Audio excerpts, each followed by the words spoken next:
Chairman Grassley, Chairman Thune, Ranking Member Feinstein, and Ranking Member Nelson, and members of the committee. We face a number of important issues around privacy, safety, and democracy, and you will rightfully have some hard questions for me to answer.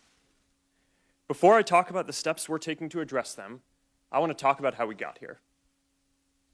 Facebook is an idealistic and optimistic company. For most of our existence, we focused on all of the good that connecting people can do.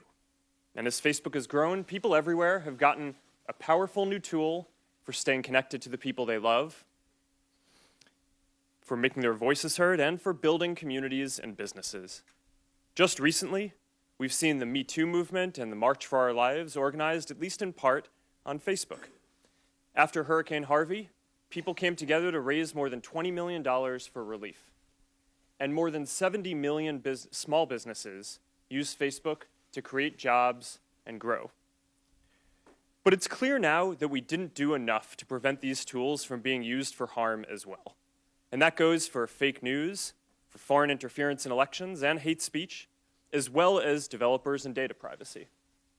We didn't take a broad enough view of our responsibility, and that was a big mistake.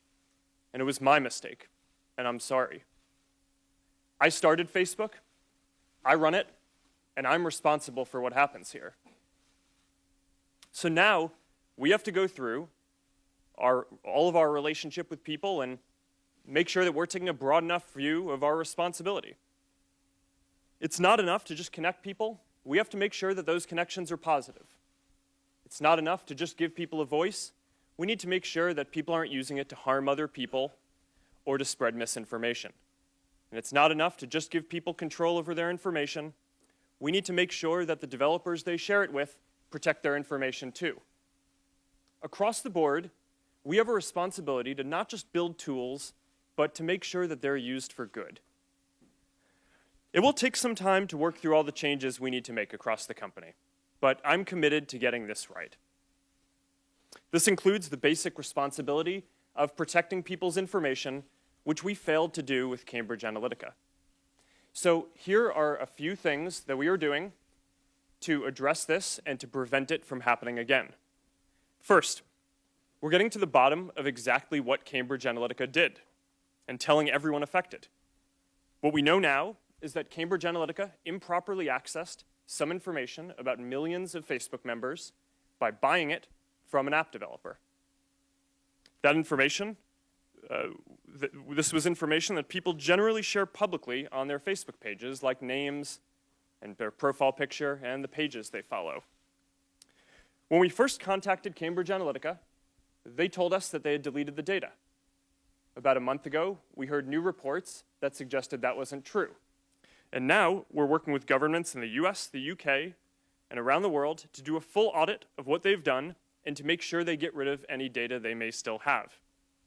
Second, to make sure no other app developers out there are misusing data, we're now investigating every single app that had access to a large amount of information in the past. And if we find that someone improperly used data, we're going to ban them from Facebook and tell everyone affected. Third, to prevent this from ever happening again going forward, we're making sure that developers can access as much information now. The good news here is that we already made big changes to our platform in 2014 that would have prevented this specific situation with Cambridge Analytica from occurring again today. But there's more to do, and you can find more details on the steps we're taking in my written statement.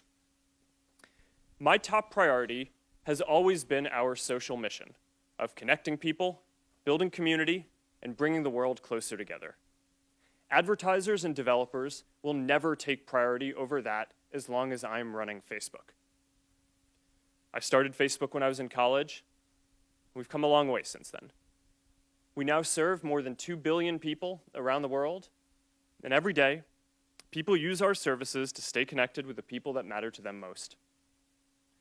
I believe deeply in what we're doing, and I know that when we address these challenges, we'll look back and view helping people connect and giving more people a voice as a positive force in the world. I realize the issues we're talking about today aren't just issues for Facebook and our community. They're issues and challenges for all of us as Americans. Thank you for having me here today. and I'm ready to take your questions.